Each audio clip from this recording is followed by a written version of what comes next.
We here at Mayhem Media understand the trials and tribulations of life. No matter how hard life can get. Suicide is never the answer. There's more assistance available today than ever before.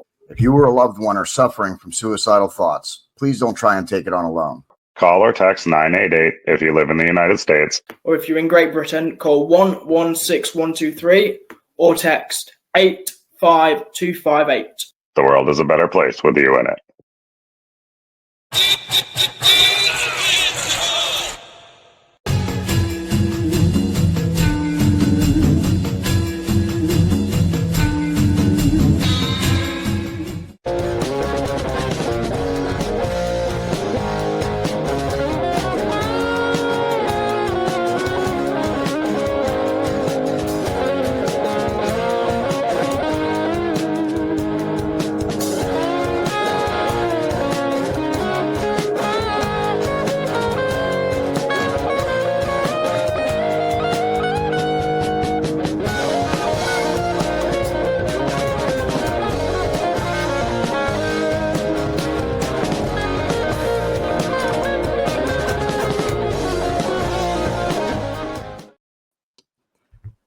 Hello, everyone, and welcome to Mayhemtainment 51.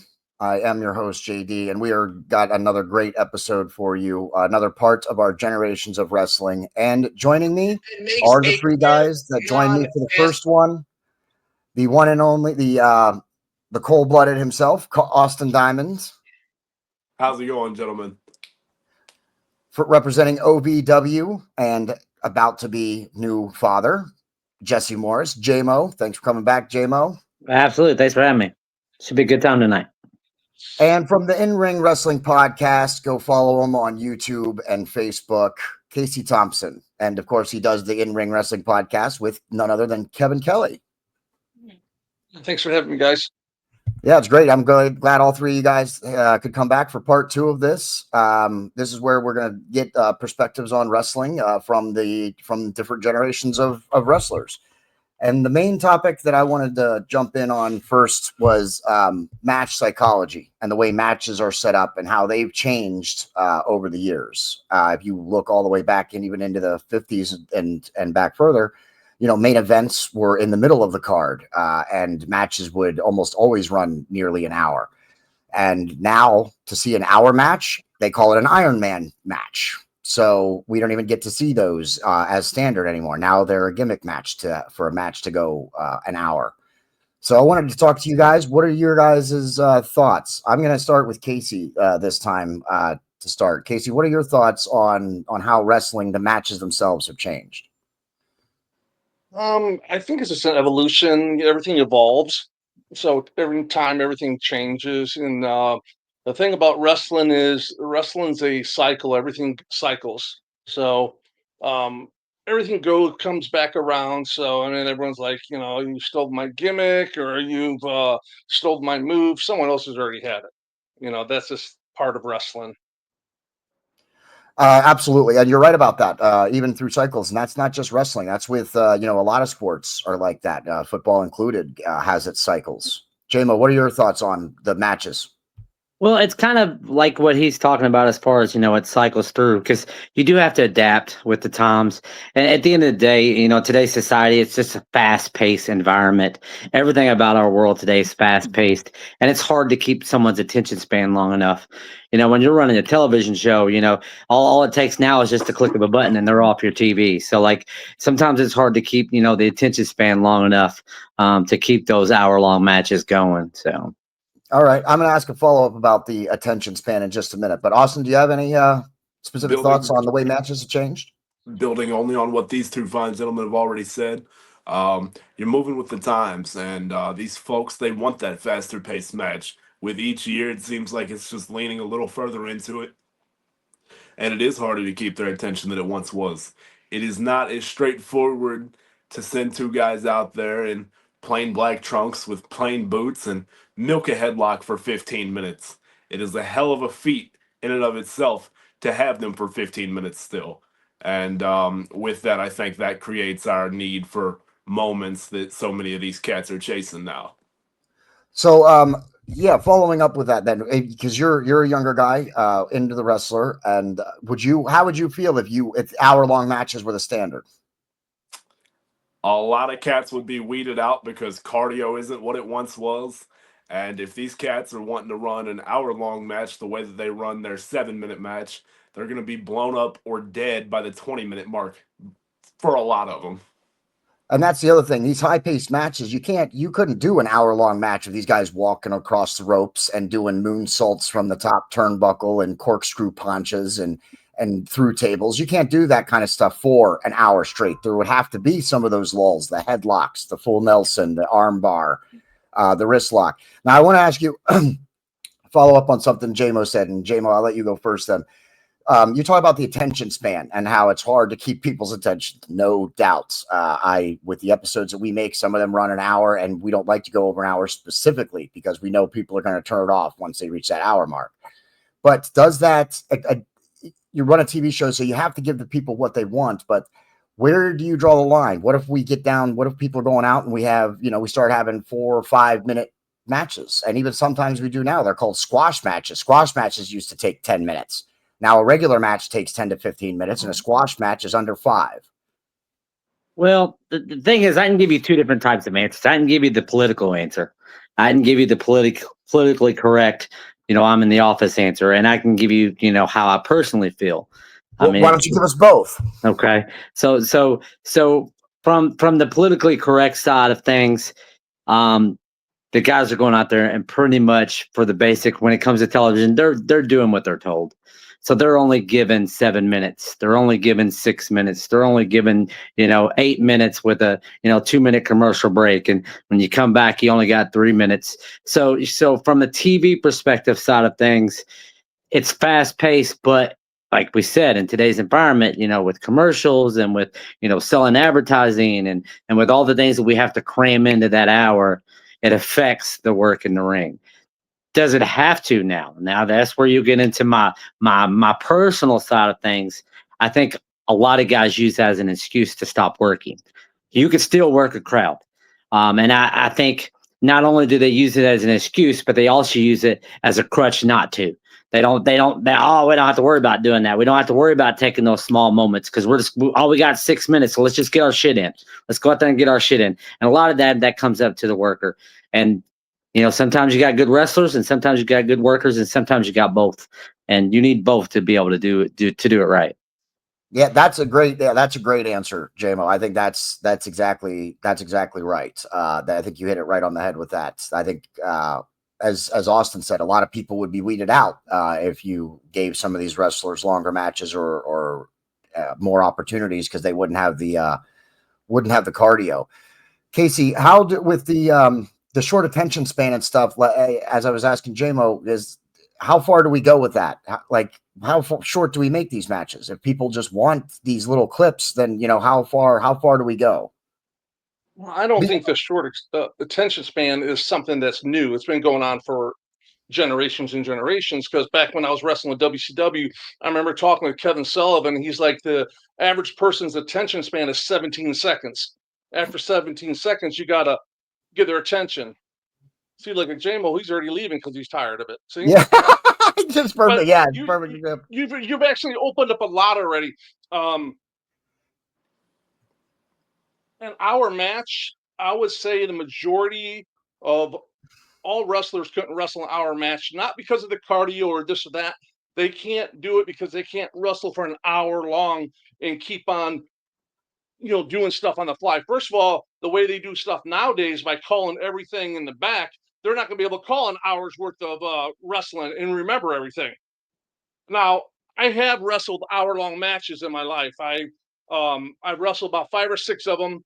It's a chore. I mean, you got to really, work hard to get through it and everything. Now, when I had my MXPW wrestling, I was on TV for a couple years, produced my own show. I will tell you this, and Jim, I was going to ask you this question.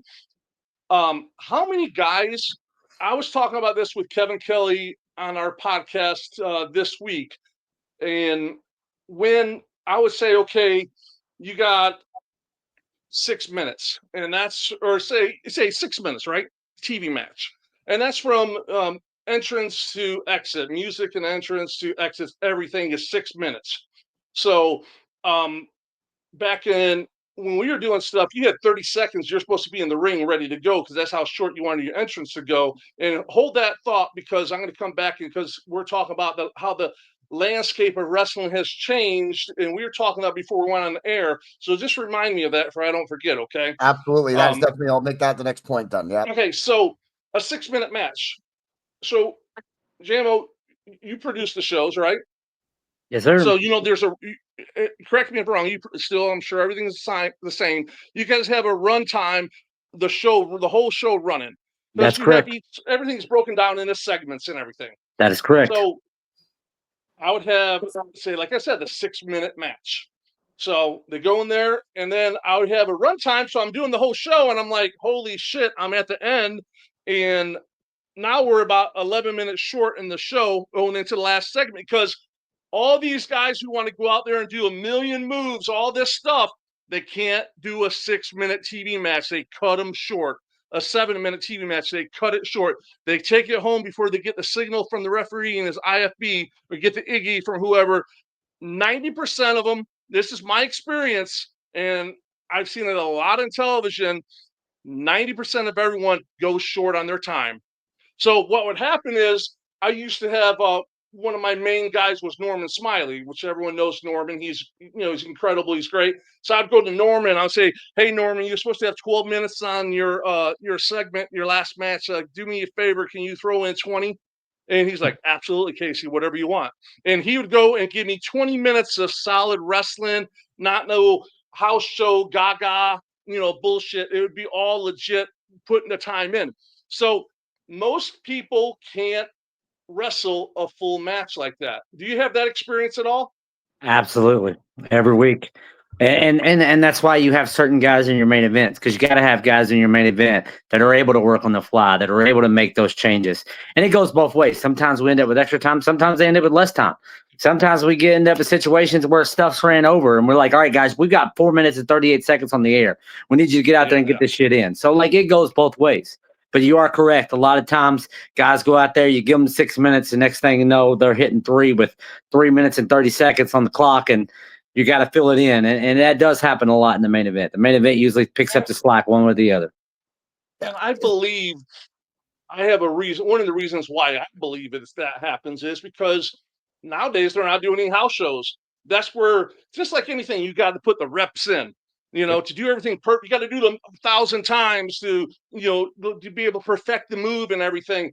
So they're not doing house shows, so they're not putting that time in. We're wrestling, 7 days a week. So when they come to do TV, so it's just there's this coming to do TV. That's it. So they're missing all the reps, and I think that's really when we talk about the landscape of wrestling changing.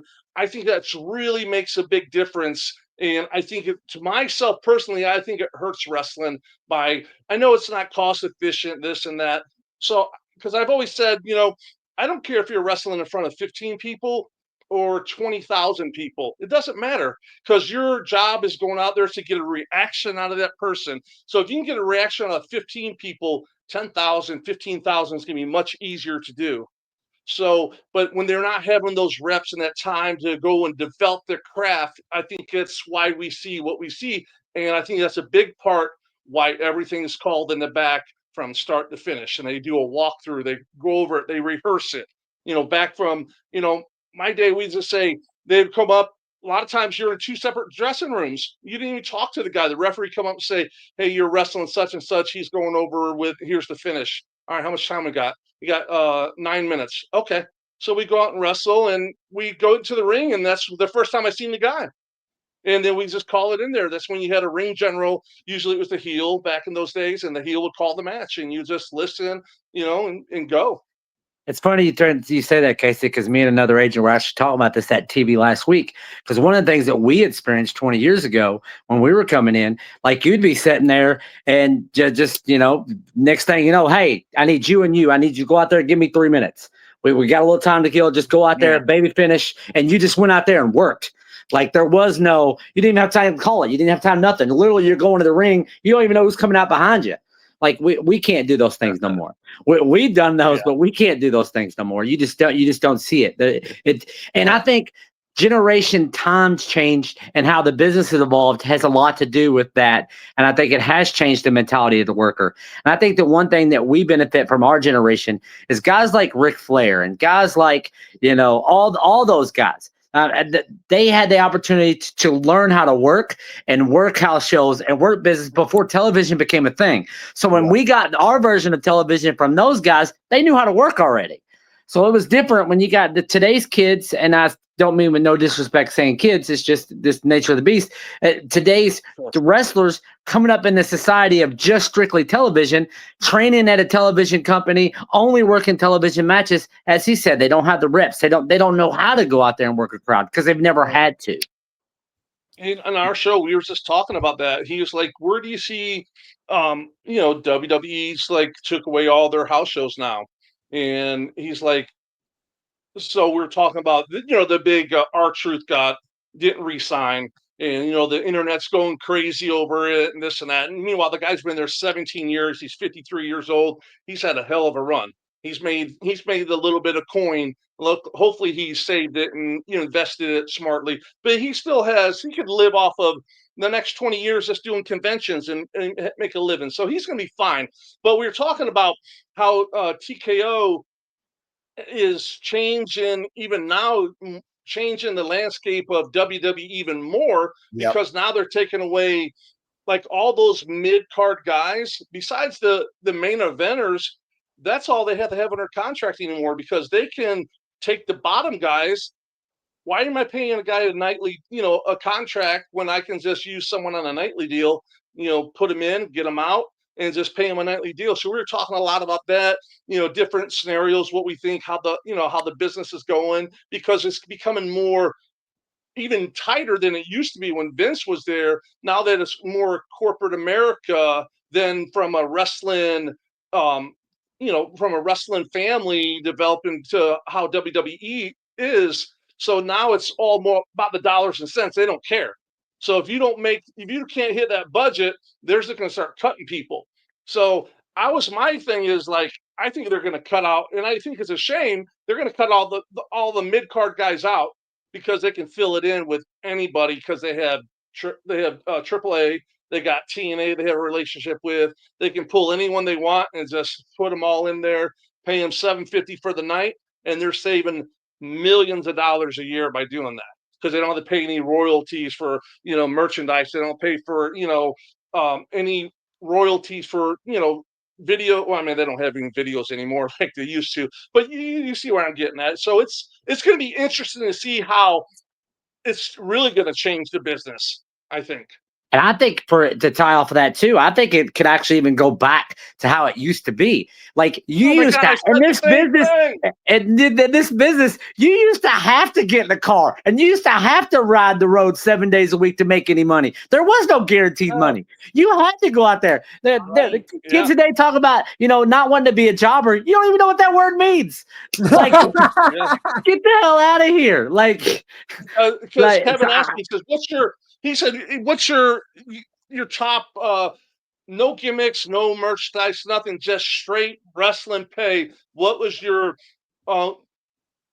best weekly pay that you got on a regular basis? And I told him it was like between $1,500 to $2,000 a week is what I was making. And he's like, that's a great living. That's a great living now, And guess what?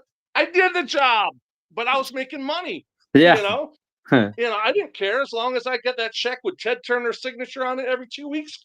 I was like a pig in shit, Yeah, absolutely. But we did talk about how I said, we always can dream. I said, my dream, I'm down here in Florida. I said, Florida's a small enough state where you can still have 4 or 5 days a week doing a small little territory. I said, maybe it's going to change the landscape enough to where we can bring back territories. I doubt it would be, I said, we always could dream because that would be incredible, right there.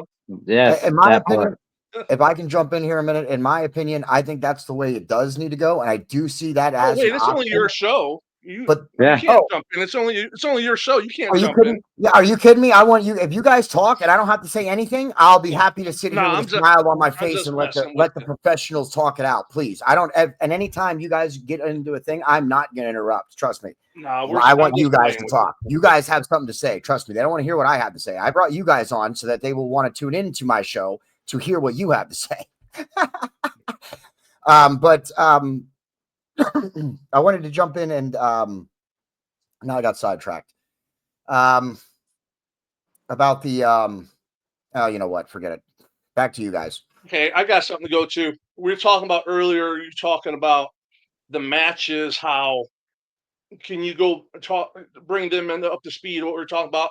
You're talking about how the matches have changed, like um Like the length and stuff and the psychology of it. it's more commercial. Yeah, and one of the reasons is if you notice that the entrances are 5-10 minutes long. Yeah. And the baby faces, that's where they're getting their shine now. It's off their entrance. They go straight to the heat. They get in there, they start hammering it. So they're saving time on the matches because they're getting put over from their entrance and their video packages and everything. Yeah, you're absolutely right. The entrances and the video packages have really become a big deal in wrestling. And I even when we did a WrestleMania watch along, and actually at WrestleMania, usually WrestleMania you get the special entrances, you know, the above and beyond. And I was not really impressed with those. They seem like normal. I was like, this seems like a normal pay-per-view entrance, not like a WrestleMania pay-per-view entrance. But that comes down to what Casey was just saying, though. They've made that part of the match now. Like the baby's shine is going to be when they're coming to the entrance. So if you see it every week, there's nothing special about it. Yep, exactly. Yeah. Exactly. And in regards to the independents, I remember what I was going to say about the indies. I think it's going to take some indie promoters, though, who have the business savvy and the work ethic to actually grind it out. I don't know why every indie promotion does not have a YouTube channel or a Rumble channel or a Facebook presence or a Twitter presence or a TikTok channel. That's all a huge waste. Any promoter out there, if you're not pushing it on social media, you're not going to be around in 5 years. That's just the way it is. So in my opinion, these promoters got to get more on the ball with their business. I think you're right. I think indie promotions and the territory system, I think that could be something again, because everything is accessible. All you need is a phone and a camera. You can put anything online. So you could attract an audience from all over the country and only run shows in your area. So I think that is something that could be back, but it's going to take the right kind of promoters to do it. Because right now, I don't think there's that many promoters out there that have the savvy, the business savvy to be able to do what they're doing. You know, OVW is one of the few ones that are actually doing some of the right things. You know, they got their own YouTube channel. They got their own Facebook channel. They broadcast everything. So that's my opinion. Austin, let's get you weighed in here. You haven't talked in a minute. I know you're not feeling good today, but let's hear from you anyway. What are your thoughts on everything? You know, I'm not going to interrupt these guys either. Like you said, if they want to do all the talking, it's not my place to interrupt. These cats have been around as long as I've been alive. I'm listening just as much as the viewers are. You know what I mean? I agree with a lot of what they have to say with. I don't disagree with anything they have to say with. But I mean, I'm trying to listen in under the learning tree just as much as anybody else should be right now. Something that I would add in that I don't believe you guys have kind of covered yet. If these cats were to stretch one of their matches an hour long, even by the end of the first match, there would be no room for popcorn or anything thereafter. You know, a lot of these cats are trying to make their spot the main event, regardless of where they're at on the card, which splendid, more power to you. But again, if you're getting, you know, outside of the ring brawling and suicide dives and all that good stuff just anywhere on the card, and you stretch it to an hour, there's no room for anything else on the card. You know, I feel that you will have oversaturated yourself immediately, particularly where a lot of these independent companies have stretched their card to fit as many matches as they can, seemingly to supplement something. I really couldn't tell you what, but it's definitely a pattern that I've recognized in my lifetime. You just brought up something, a real good point there, Austin. I don't know if it was your intention or not, but the roster of wrestlers, if you're putting on 20 or 30-minute matches, you don't need that many. You don't need as many wrestlers because you don't have as many matches on the card. And we hear a lot, especially I've heard it from Austin, how there's some promoters who still don't have enough money to pay their wrestlers once they put on a show.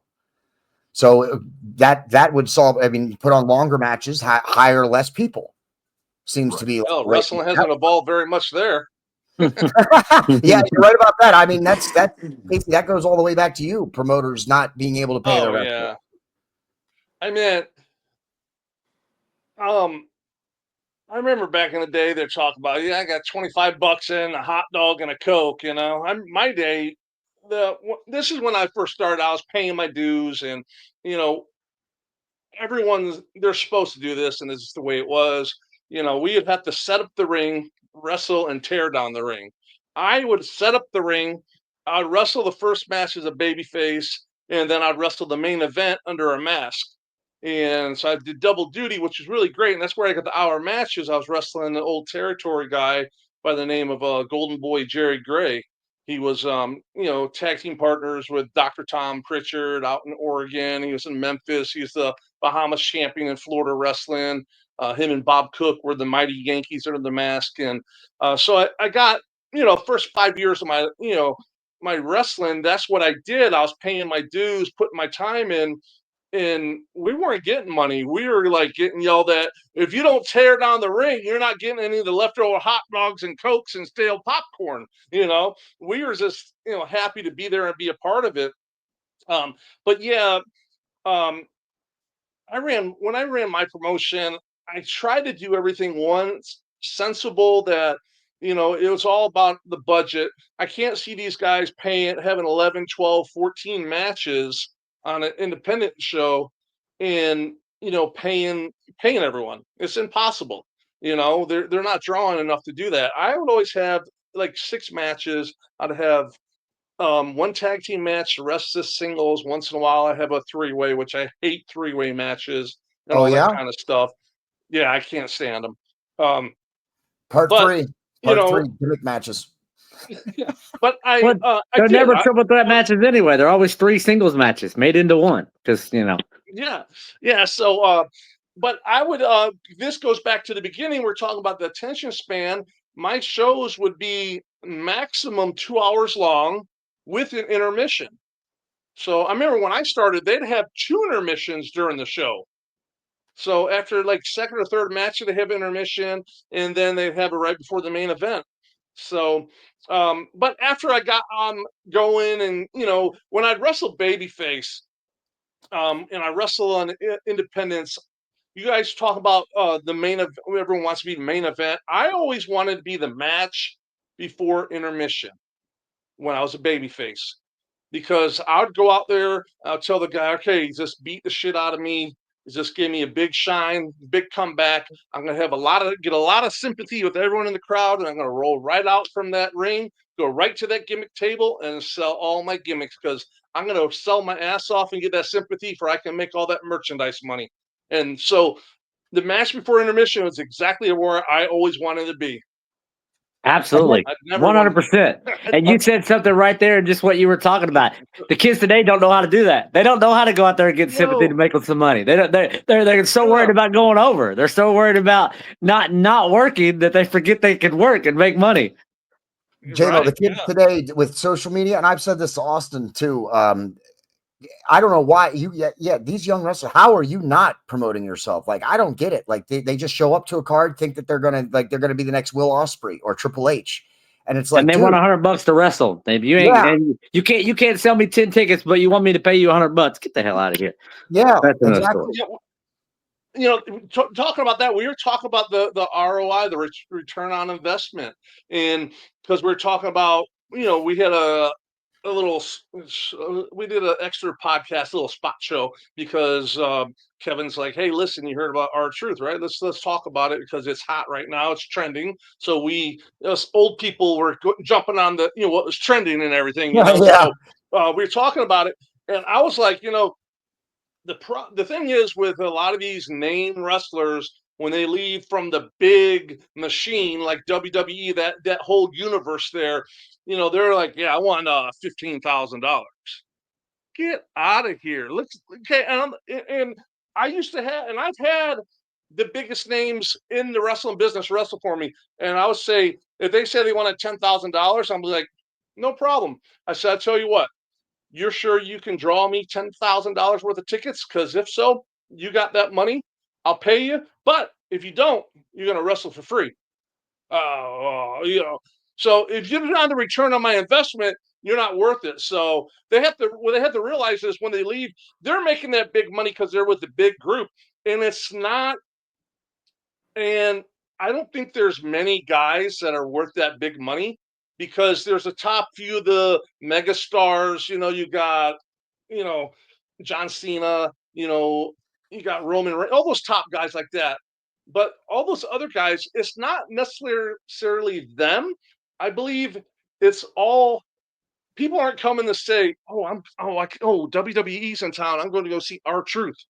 I'm going to see Rod Killings. No, they're saying WWE is here. That's WWE's what the they're going draw. for. They're going for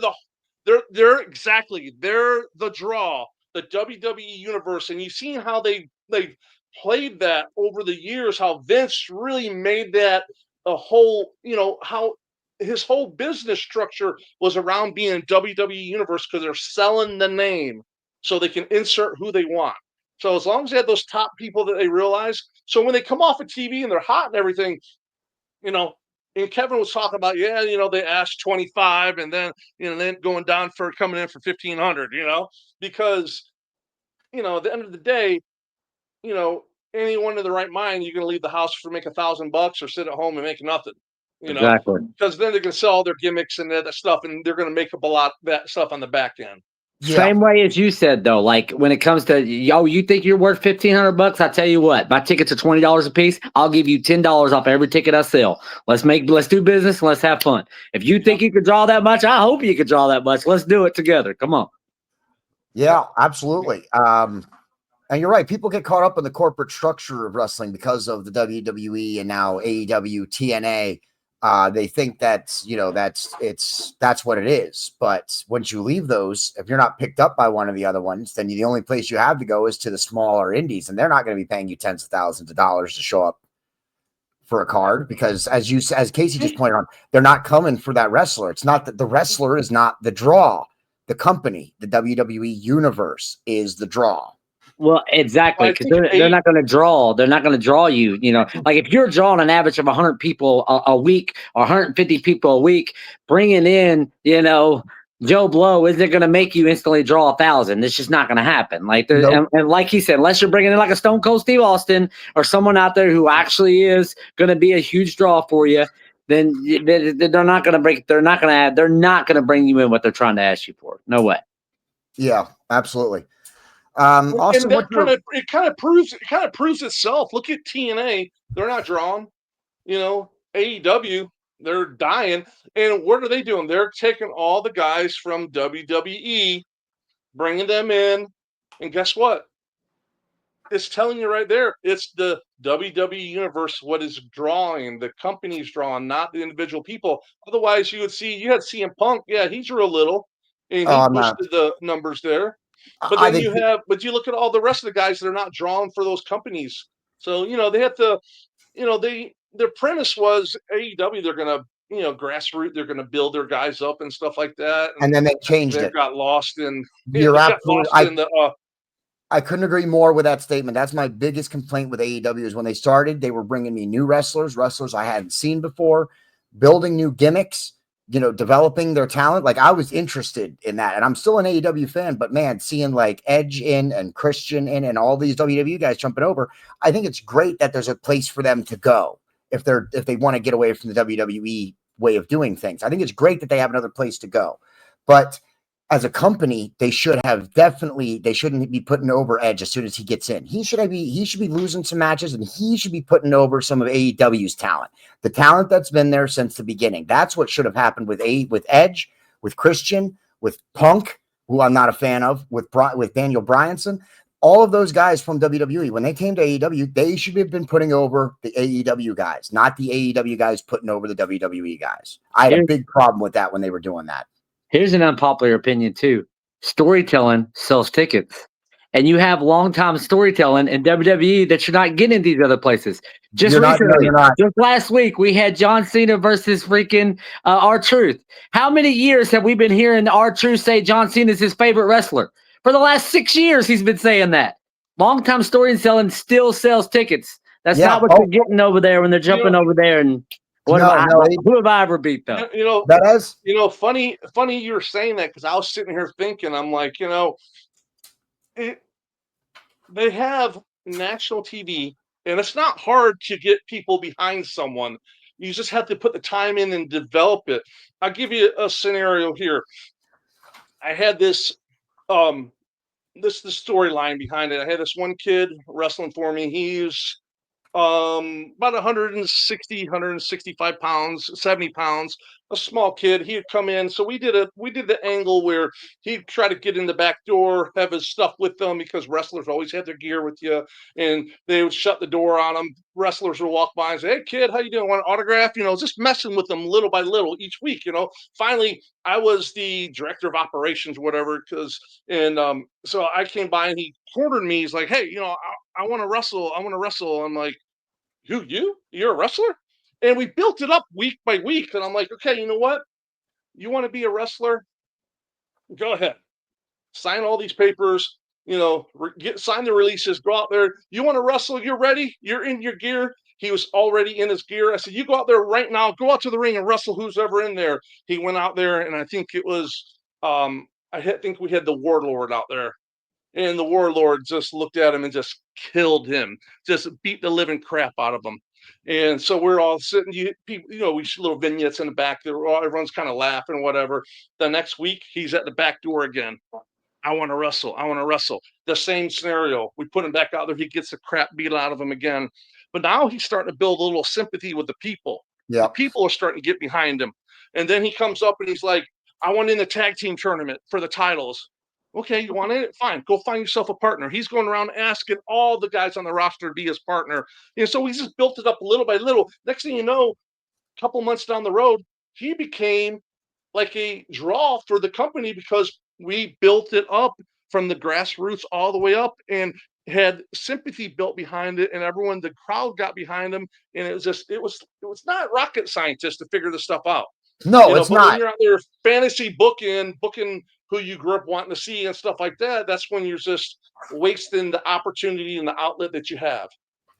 Yeah, and I agree with that. AEW, I think, was doing a good job at the beginning developing their wrestlers and giving them gimmicks and really building some history. Because when it's a new company, I think that's what it seemed like. They got caught up in being a new company, because when you're a new company, there's no history. People don't know if this person is that person, or you got to tell every story. Yep. Yeah, you got to start the stories right from the beginning. It's it's a brand new, clean slate, and I think that they should have done more with the long-term deal at the beginning. I think they were. I think they were like, "Oh, well, we have this guy and this guy. Everyone knows about their history over there in a small little promotion in Japan or on the indies and stuff like that." When you're not, it's not a smart mark, TV. It's a national TV. So you have to build the story for people to know what's going on. You just can't expect them to understand and realize the history these two guys have had. They might have had for 10 years. You have to lay it out and show it and display it to your audience and everything. I think they did just a piss poor job of doing that. Yeah, I would agree with that. They are definitely missing the mark a little bit over there in AEW. I haven't watched too much TNA. Austin, you got something? Yeah. If I could dive in real quick, I've got a couple of points. I'm probably going to lose half of them. I'm getting up in age. Casey, you spoke of vignette. Oh, did you guys like that one? I've been using that a while. Let's see here. Casey, you spoke of using vignettes, and you spoke of the WWE Universe being a selling point. I just wanted to build on both of those things real fast. I think that using the WWE Universe as a selling point is ingenious if you're sitting where they're sitting, and unfortunate if you're sitting where we are sitting.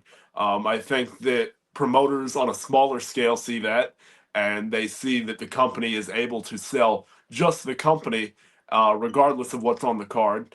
And so the trickle down there, I feel, results in subpar matches and whatnot, with companies on a lower level trying to fill it with emptiness, be it a promo or a beatdown or something like that, and moving kind of from that into something else. You spoke of the vignettes, which I love. However, companies on our level, I guess that's disrespectful. Let me rephrase that. Companies that don't have the film quality or footage and all of that good stuff, because it hasn't been around as long on a smaller level, especially of any quality worth talking about. They can't or won't capitalize on that the same way. How do you guys think that that could change slowly but surely, be it over time or immediate changes that could be added to a company? And in addition to that, Casey, JMO, both of you cats are a little older than I am, just a little bit. I'm catching up to you there.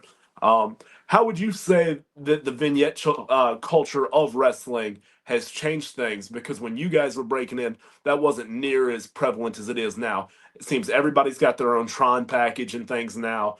When you guys were breaking in, you guys couldn't do collabs and collages with your name on it and, different word fonts, things of that nature with your three best moves and sell yourself that way. What are your thoughts on that? Good, bad, and indifferent. Well, one of the things that we got to do, and Casey's already touched on it a couple times, is we got sympathy. Went out there, got a heel, and got left laying in the ring, got the shit beat out of you, and then you come back the next week, got the shit beat out of you, and before you know it, the crowd's freaking getting behind you, and they're starting to buy your stuff because they want to believe that you can actually do it because they feel like you're relating to them. They feel like you are them now because you're one of them. You're not one of these superheroes. You're one of them. And that's how you bring up the sympathy. And that's something that is a lost art, is actually going out there and just getting left laying in the ring and getting that sympathy. And then next thing you know, I'm not sure how y'all did your deal, Casey, but you do a deal where you got the kid that's been getting his ass kicked by everybody. He's getting his ass kicked again. The heel's getting cocky, goes over to him very lackadaisically, goes to pick him up, rolls him up for a small package, 1, 2, 3, and the crowd goes crazy mad because this kid just pulled it out. You just built a superstar for your promotion. Yes, you did. Yeah, and that's what needs to happen, and not just in WWE and AEW, but going off what Austin said about that, if I could follow back up with that. Now, how with WWE promoting the company, not the star, if indies are starting to do that, do you think that that's something that indie promotions could even do? I mean, WWE is a universe. They've been around for 50 years. It makes sense that they have their own universe. They've been around for 50 years, and they own so much of wrestling history under their flag. Can an indie company do that, though? Can an indie company say, hey, Yeah, come? you can. It just takes time, and you won't be at that level. Like, say I'm an indie group and I'm wrestling every Friday night in the same building. So know what I do? I build a format for every Friday night at that building to build my attendance, to grow my attendance. And you do it the same thing, but you do it at a smaller level. JMO, you think that can be replicated the way Austin is because Austin's concerned about I know exactly what Austin's saying. I know exactly what Austin's saying. And here's the thing. So here's the thing, it can be replicated. But the thing is, what you deal with a lot of times on the indie level is shitty promoters who don't want to pay people. So they bring in this lackluster stuff. They bring in this lackluster talent because they don't have to pay them. Let's be honest. That's why they do it. They put free shit out there because one state while you're at it, okay? Don't single out any certain state. Ticket sellers. So you get dweller sellers that don't want to pay talent, and then so you end up with that. And it's funny because Casey, you mentioned having 6 matches on your card. I can't tell you how many places I've been to. I know exactly how the night's gonna go. When I walk in, I'll look at the board. There's 17 matches up there. Oh God, it's gonna be a night. This is gonna be stupid. If I go in and you got 6 or 7 quality matches on the board, okay, we may be able to get out of here in a decent hour and get back on the road before midnight. So yeah, we are talking about, and so we're talking about how they're having all these press junkets afterwards now and everything, and how Tony Khan just kills them with questions along. I mean, just keeps them there forever. And I'm like, man, what about these poor rats? Or I said, there's no rats anymore in the wrestling business, because look at this. AEW's just had a 4-hour show, okay? And then they have a press junket afterwards. So the guy's like, "Oh, sorry, I can't get ready and go and get out." He says, "Now you're gonna just gotta wait a little bit longer. Wait a little bit longer. I have to do this press junket." I'm like, those poor rats are just losing now. They can't even win there. You know, I've got another question for you guys real quick. Do you feel that it was easier or even better when you could go a few counties down and even more so a few states over and be a completely new man, unknown up to a point by the people that you're working in front of? Did you prefer it that way or how we've got it now? That was the great thing about the territories. You could literally, me and you all could go to every town across the territory and work the same exact match every single night. By the time we get through the circuit, we've already got this match memorized. We could do it in our sleep. Right. And that was the great thing about the territories, being able to do that. You would literally jump in a car with guys, and you guys would go to every town, and you would literally practically work the same matches. You might mix it up every once in a while. Right. Maybe we'll all tag this week. Maybe we'll all do this. But for the most part, you were working the same guy, same match, pretty much to a T, until it got down to the point where you made it through the entire circuit. By the time you got to the end of the circuit, you had already worked the same match 10 times. Then you're just sitting there, goofing around, trying to make it a little better each time just to have some fun with it. And that's how you learn to work. Yep. And then you just change it your reaction when the crowd reacts this way. You might change it here and there, but it's where you learn. Nowadays, they're not wrestling to the live crowd; they're wrestling to the TV is what they're doing. So they don't care about the people in the crowd. I've been there before on a Nitro taping where something was going on in the back, and the people in the crowd were just sitting there like this. Yeah, absolutely. 15 minutes, nothing going on in the arena. And there's 20-some thousand people in there because they cared about the millions and millions of people that are watching on TV. So the cameras were out there doing all that. So I mean, in the territory days, there wasn't TV there, so you're wrestling for the people there, and that's how you learn how to, you're in control of their reactions. They're going to react if you're doing it right. They're going to react the way that you plan for them to react to what you're doing. And is that what you want to do? You want to be able to control their emotion. If you're controlling people's emotions, guess what? You're going to build up your small little promotion. But the problem is you have, like JMO was saying, you have, first of all, promoters don't want to pay, so they're using they're using the drizzling shits, right? So because the drizzling shits are the ones that are out there selling 50, 60 tickets to be on their show. So, but all that does is it's ruining the credibility of your promotion. So you can't grow your promotion when you have subpar talent on your thing. You have to have perception is everything, especially in the wrestling business. Perception is when you walk in the building, and as a wrestling fan, I remember I used to walk in the building and I would see the ring, the barricades, the lights, and this is a house show. So the one light over the ring, everything. So that's what first thing they need to do is start from the beginning. When they walk in of your independent promotion, the ring, the ropes are completely tight. That drape is, the side, the curt. I'm sorry, the ring apron is tight.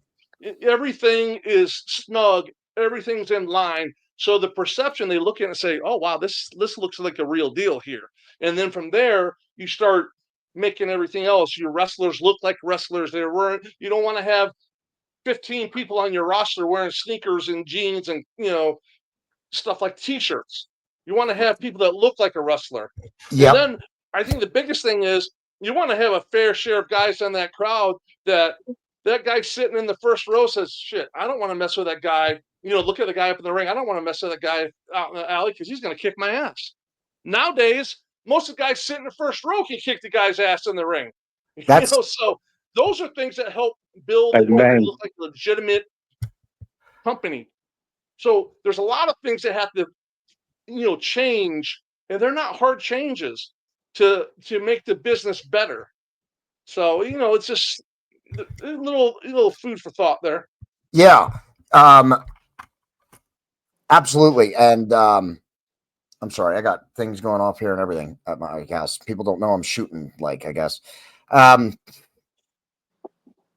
Yeah, so you said something that I wanted to maybe follow up on, but we're running on 49 minutes. So I think we might just end up holding that until the next time. because we don't want, again, we talk about people's attention spans in this episode, and we are coming up to the end of most people's attention spans right now. So, Austin, did you have anything final that you wanted to wrap up on? Does anybody have any final thoughts or anything before we close out the episode? I don't have anything that can't wait until next time, boss. All right. Well, then I think that's just where we are going to end this. This, again, another great episode. I love doing this with you, and we are going to continue doing them as long as I can keep arranging time with the three of you, which is not an easy task. I want everybody to know that. 3 guys, 3 different stages of wrestling, and Casey's got his own show. The most difficult one. Yeah. Hey, I'm with you. Running the podcast is definitely way more difficult. No, not really. But anyway, we're going to close this out. Thank you, Casey, J-Mo, and Austin Diamond for coming on this and talking wrestling. I can't wait till the next one. I am enjoying these, and I barely had to say anything in this episode, which is exactly what I like. So I really do appreciate that. Anytime I can bring guests on and they can have a conversation about the topic and I don't even have to talk, I'm totally really, let the professionals talk. Just like Austin was saying, let the professionals, let the veterans, let the guys who know what they're talking about do the talking, and let the people who don't sit over here on this side of the screen and be quiet. So I think that was great. Thank you, J-Mo and Casey, for your great discussions on this. And thank you, Austin, for providing a little color commentary for us as well. I did very little here. So I'm going to do the very last little bit that I need to do for these episodes, and that's close us out. Please check out the In-Ring Wrestling Podcast. Let Casey know that Mayhem Media sent you. Go check out OVW on Facebook and YouTube. Let J-Mo know that Mayhem sent you. And Austin, he is in Kentucky. So just find him on the streets and let him know that Mayhem sent you. Right. Go see homeless Austin Diamond just chilling on the street. These other guys have things going on, but I'm just Austin Diamond, right? No, of course not. Are you still Capital City a champion? I am still a champion. And September 7th, I'm adding another one because I'm going to go over to the Kentucky Wrestling Federation right here in the great city of Frankfort, Kentucky, and I will be taking their title as well. All right. So, yes. Did you guys see that? You guys see that little TikTok video where the indie wrestler came in with the belt, said, "Honey, I'm home. Yes. I won the championship." Yes. She's like, "Yeah, I know. You won in front of 35 people. The dog pissed in the house, and you need to mow the grass." And Ben is great. Okay, Ben is great. Ben is great. He's awesome. He's an awesome character. He is good. Big fan of that guy. I got a chuckle out of that one. Yeah, absolutely. And yes, of course, Austin is wrestling and competing. He's a champion, and hopefully he'll be a 2-time champion. So I'm sorry, let me rephrase that, Austin. My apologies, sir. When you win your 2nd championship, definitely we will have to have you on and bring both your belts so that we can show them off to all the people. All right. I want you to shine them up too. Make sure they're buffed and nice and shiny. Boss, I don't know if I'll be able to carry them both. That KWF title looks heavy. I like big belts. What are you guys, real quick, what are your guys' thoughts on championship belts? Like for me, Big Goldie from WCW, still the pinnacle, the best of all world belts in all of wrestling existence. AEW and their platinum belt, maybe a close second. And WWE's had some good ones too. I won't discount them. But what are your thoughts on the world belts, like the championship? Do you like them big and heavy, or the NWA? The NWA title, hands down. The original. My favorite belt ever was the NWA Florida Heavyweight Championship. I don't think I've seen that one. I don't think I've actually seen that one. But J-Mo, are you Southern title? They had that one. The NWA Globe, the world title. You're J-Mo, you're talking about the original NWA title. Yeah. Yes. No, I'm not a fan. No, I'm not a fan. 7 pounds of gold. Come on, baby. Come on. Too small. Yeah. What is wrong with you? Small one, unless I'm thinking of the wrong belt. No, you are. You're thinking of the right one. See, I have, See, it's small. It's a little too small. This is an old school one. Yes, see, that's not your style. That is definitely not my style. I mean, listen, no, don't get me wrong. I have respect for those kinds of belts. I mean, that's how belts started. There weren't, that's how they started. So, it wasn't the idea back then to make them all out of gold and big and flashy. This was my promotions belt. See, that's not a bad one. That's nice. Yeah. That's not a bad one. I like that one. No. I like to me, it's about the size too, not just about maybe. I mean, it's got to look. That's nice. what she said. Size Yeah, matters. I exactly. agree. That's what I'm saying. I So- like the history behind it. You know, Yeah, you certainly. see, I sometimes will sit there. And my girl's like, "What you doing?" I said, "I'm just looking at belts." She's like, "You want to buy one?" I said, "No, I just enjoy." I said, you know, because I look at it, I'm like, "Oh, look at that belt," you know. And what it is I'm reliving my childhood by all these, you know, stuff that I grew up watching. I can go by and look at it and see it and everything. It's just, Yeah, absolutely. you know, I can see why there's a big market out there for it. Oh yeah, my buddy's got every major title. He's got the WWE European title. He's got Big Goldie with the NWO one. He's got every WWE title that has ever been Yeah, existed. I have a couple buddies that are collectors. He has, Dan Lambert. He owns American Top Team. He owns every original territory belt. You know, from back in the day. That's the a heck of real a ones. collection. All the Reggie Park belts. You know, so and then my other buddy, Bruce Owens, who refereed for the NWA and ring announced in Florida and stuff. He has a bunch of the you know, old time, you know, belts from the territory days. Those are the belts I like. Is the old territories. You know, you get to see them and see the difference. And sometimes you see that the same belt design was used in multiple territories, and you can tell how the belt designs changed when um the same designer was doing everyone's belts for the most part. You Yeah. know, Reggie Park. So he was doing all the belts, so you can see all the territories had the same design of the belts, a little tweaking here and there and stuff. But you know, like I said, I like to look at the history in them, and you know, I'm kind Absolutely. of I guess a nerd for that kind of stuff. I mark out for, you know, good old territory belt. Yeah, like I said, I'm a big Goldie fan. That's always been you know, one of my favorites. And tag belts, for the tag belts, I always the WWE fan, like the big old, like the big ones, the old ones from the 80s and stuff, and that they used With the through eagle the on 90s. No, the tag belts, like the egg shaped ones. Oh, the big, yeah, Yeah, the big tag buddy, belt. yeah, my buddy Chaz, he has that belt. He went to the office I was actually from the Headbangers. I was actually not a fan of the winged eagle belt in the WWE. I thought it was a little small for a world belt. See, but that's what I'm saying. Like for me, a world belt should be that big. You know, it should. Did you like the North American? Did you like the North American Championship, the one Magnum TA had? I love that the WWE brought back the North American Championship, and you know, they did it for NXT, but I love that they brought that back. I thought that was a great championship. I don't think they should have ever gotten rid of that belt. I think it's a great championship. It makes more sense to me than the European title does. That's for sure. So, all right. Thank you all. This has been a great conversation, and we just had a couple minutes of some belt talk. So Love it. thank you all for tuning in, and we are definitely going to have all three of these guys on for a part 3 as well. So look for that in a couple of weeks or a month or two. We'll probably keep them around the same time, like maybe every two to 3 months or so. We're going to do these, get together and continue doing these. And then at the end, I'm going to finish, when we finish the mini series, I'm going to hopefully have, we might even have upwards of 5 or 6 guests on the final episode, which should be just awesome. I would love to. I can't wait for that one, honestly. But we have a couple more things that I'd like to talk about before we actually get to the end. So we are going to keep this series going. So again, JMO, OBW, go check it out. Casey Thompson, In-Ring Wrestling Podcast. Go give him a follow and make sure you tell everybody that Mayhem sent you.